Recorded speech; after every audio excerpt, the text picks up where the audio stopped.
हर हर महादेव, जय शिवराय मित्रांनो. स्वागत आहे तुमचं डे 11मध्ये. आज प्री वर्कआउटमध्ये क्रिएटिन मी ड्राय स्कूप ट्राय केलं, पण तुम्ही असा रिस्की स्टंट ट्राय करू नका.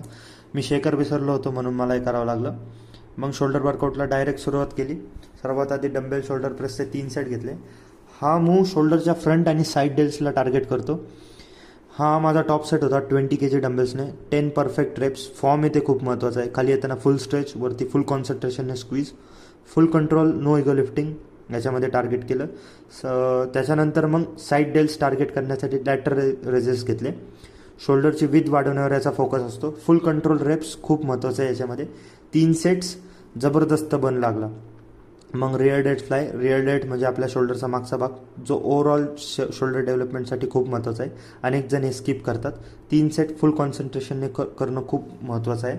मग शेवटी फिनिश केलं फेसफुलने. असा झाला आपला shoulder workout. Front, side, rear, trap एकही मसल मिस नाही. वर्कआउटनंतर घरी आलो. डिनरमध्ये सिम्पल प्रोटीन रिच मील, 1 चपाती, बेसन पोळी, क्लीन देसी सस्टेनेबल डाएट. असा झाला आपला डे 11 कंप्लीट. बोला हर हर महादेव, जय श्रीराम, जय शिवराय. भेटूया डे 12मध्ये.